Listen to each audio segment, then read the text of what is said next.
유가증권 시장 발표해 보겠습니다. 일단 키스코홀딩스라는 지주회사인데 한국철강이랑 한영철강, 대흥산업, 서룡 등을 종속 회사로 가지고 있는 회사입니다.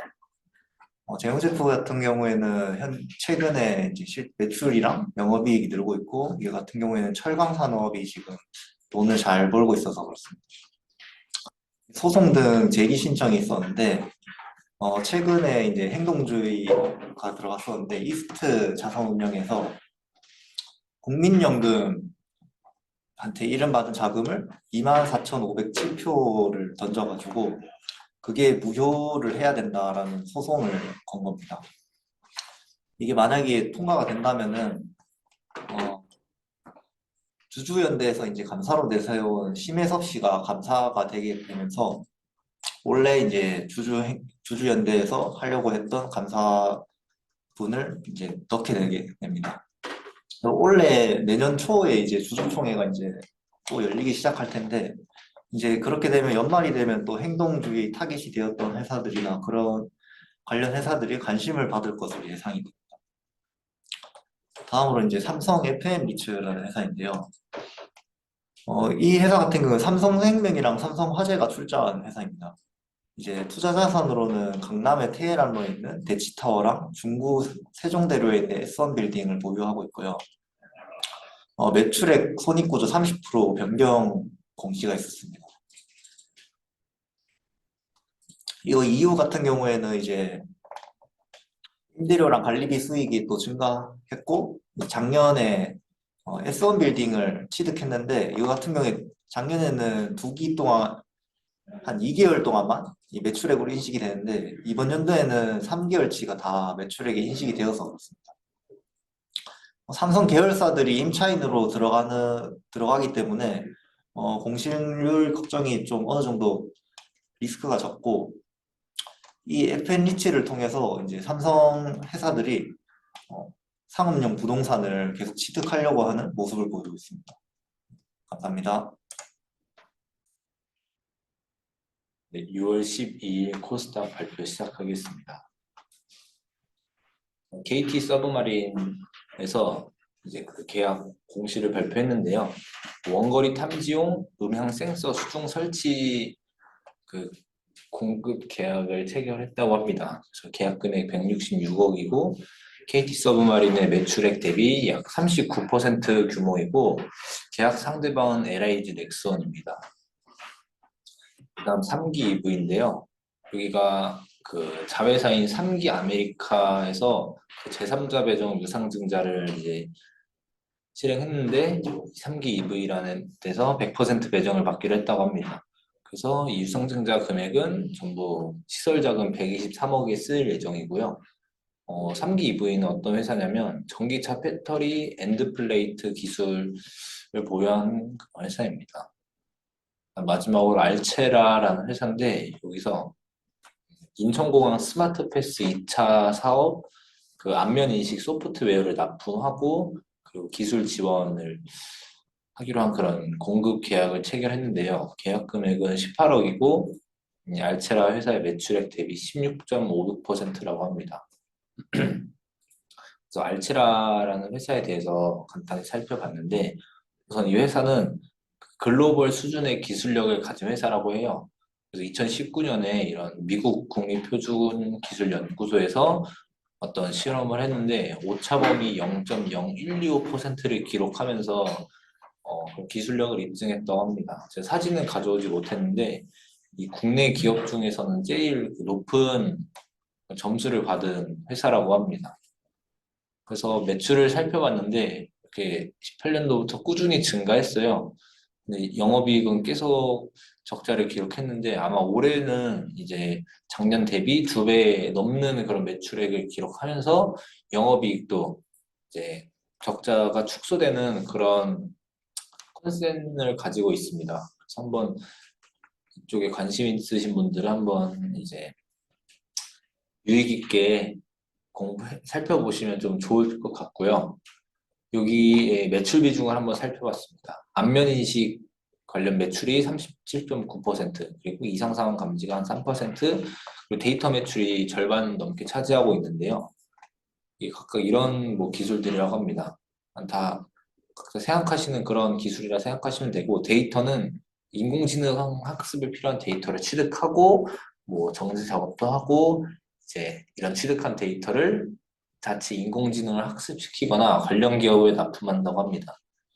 그래서 안면인식은 뭐 이런 인천공항에서 관련 시스템에 들어가고, 이상 상황 감지 매출이 좀 인상 깊었는데, 21년 3월 달에 미국 캘리포니아 향으로 산불 감시 시스템 공급 계약 체결을 했다고 해요.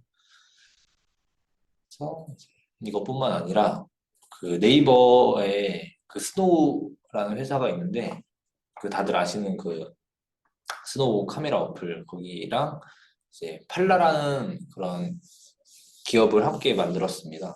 그래서 이 팔라는 뭐냐면 이제 제페토라는 그 저기 네이버 메타버스 그건데, 거기에 전신 인식 기술을 공급했고요. 이 팔라라는 회사의 당사 지분율이 51.2%라고 합니다. 그래서 국내 공공 분야에서 메타버스 업체로의 레퍼런스 확대로 국내 1위 안면 영상 인식 업체로의 입지를 구축하고 있다고 합니다. 네, 이상입니다. 6월 12일자 커넥스 공시입니다. QMC랑 프로테움텍이라는 회사이고요. QMC는 유형자산 양도결정 공시가 나왔습니다. 한국자산관리공사의 본사 사업을 양도하는 건데요. 이제 304억 정도 규모이고 자산 총액 대비해서 69.74%입니다. 목적은 이제 재무구조 개선이랑 수주 대비의 원자재 매입 금액을 확보하기 위한 그런 목적이라고 봅니다. 다음은 프로테움텍이라는 회사인데, 여기는 체해 진단 의료기기를 만드는 회사이고요. 상장 폐지 결정 공시가 나왔습니다. 코스닥 시장으로 이전 상장하기 위한 그런 결정이었고, 이제 6월 16일에 코스닥 시장에서 매매가 개시될 예정입니다. 이제 여기는 체해 진단 의료기기를 하는데, 이제 체해 진단 의료기기가 의료 분야에 이제 예방, 검사, 치료, 관리 이렇게 네 가지 프로세스로 이루어집니다. 근데 거기에 두 번째인 검사에 해당이 되고요.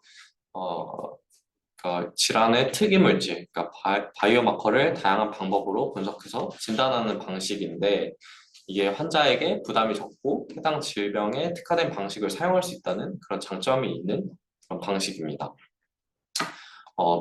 프로테움텍은 이제 알레르기 진단 제품이 주력 제품이더라고요.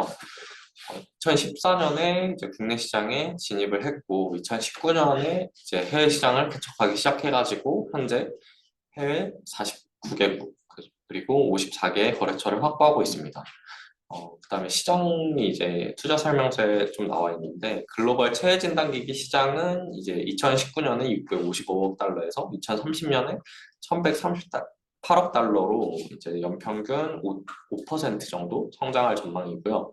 그 중에서 이제 주력 사업인 알레르기 체해 진단기기 시장은 2018년에 7억 달러 정도에서 2024년에는 12억 달러 정도로 연평균 9% 정도 성장할 전망이라고 합니다. 이런 상황이고요. 이제 코스닥으로 이전 성장을 하니까 한번 주목해보면 좋을 것 같습니다. 이상입니다. 네, 기타 법은 오늘 준비해왔고요. 네이버 클라우드 같은 경우에는 전에 CIO로 계시던 분이 이 현대오토에버 클라우드 기술 사업으로 가셨습니다. 이직하셨는데 최근에 네이버나 뭐 여러 IT 업계에서 돈을 많이 주니까 딴 데로 이직하는 경우가 되게 많아서 앞으로는 좀 네이버 클라우드는 어떤 직급은 없애고 할 정도로 그게 스트레스를 받고 있고, 이제는 내부 인사를 올리는 방식으로 이제 체계를 가겠다라는 식으로 얘기를 했고요. 이분도 이제 이번에 새로 선임된 분도 내부 인사하셨습니다. 더 검색을 해도 자세히 나오지 않아서 좀 아쉬운 부분이 있었던 것 같고, 오늘 식탁 같은 경우에는 매출보다 매출 원가가 더 많았습니다. 그래서 여러 부분으로 문제가 많은데 이렇게 채용은 또 계속하고 있고, 많은 부분이 고쳐지지 않으면 회사가 사라지지 않을까 하는 걱정이 되는 회사였습니다. TAK 마이크로필터 같은 경우는 뭐 괜찮게 나왔는데 홈페이지를 들어가려고 하니까 홈페이지가 없더라고요. 클릭을 했는데 안 나오고, 이런 그 TA 그룹에 있는 밑에 있는 회사로서 관심 있는 분이 있으면 한번 알려주시면 좋을 것 같습니다. 이상입니다. 예, 코렌텍 어제 거 한번 발표해 보겠습니다. 코렌텍의 그 대표이사님께서 지분을 늘리진 않았고 조금 늘렸는데 한 한 1116주 정도 이렇게 장내 매수하셨습니다. 하나 갤러리아의 김동선 삼남, 그러니까 이제 김승현 선생님의 삼남께서 꾸준히 지금 장내 매수를 하고 계신데 최근에도 지금 9만 주를 샀습니다. 9만 주. 지금 9만 주를 샀고 지금 주가가 한 1,600원, 1,640원 정도이다 보니까 또 어느 정도 한 1억 정도? 1억 정도 넘는 그런 금액을 샀고 또 1억 좀 더 넘는 금액을 사셨고 그래서 이걸 한번 원픽으로 선택을 해봤습니다. 이 하나 갤러리가 이 삼남께서 꾸준히 장내 매수를 하고 계신데 주가는 계속 이렇게 계속 차트를 보면은 좀 내려가는 이런 추세였고 이런 파이브 가이즈라고 제가 최근에 또 강남역에 한번 이렇게 갔는데 파이브 가이즈 건물을 계속 이렇게 준비를 하고 있길래 그래서 파이브 가이즈가 이제 갤러리아 쪽에서 하는구나 이렇게 한번 생각을 해봤고 시가총액이 한 3천억 정도 되는 회사에 있었습니다. 그래서 이 회사를 봤는데 매출액은 한 420억, 영업이익은 17억, 당기순이익은 적게 한 마이너스 4억 정도였고 근데 이게 백화점이라서 또 보시면 아시다시피 PBR이 굉장히 낮습니다. PBR이 0.37배 정도로 1배가 안 되는 그런 수준이었고 그래서 PER로 보기보다 PBR로 봐야 되지 않나 이런 생각을 해봤고 압구정에 위치한 이 갤러리아 명품관 이스트 웨스트를 포함해서 광교, 천안, 대전, 진주 이런 곳에 4개의 백화점 또 고메이, 사구산, 한남, 매종 갤러리아 등도 운영을 하고 있는 그런 회사였습니다. 상품 매출에서 57.4%, 임대료 등 같은 기타 매출에서 42.6% 이렇게 매출이 나왔고 그다음에 또 하나 갤러리아 타임월드 같은 경우에는 이 대전인데 이 상품 매출액 71.7%, 기타 매출액 28.3% 정도 이렇게 매출이 나왔습니다.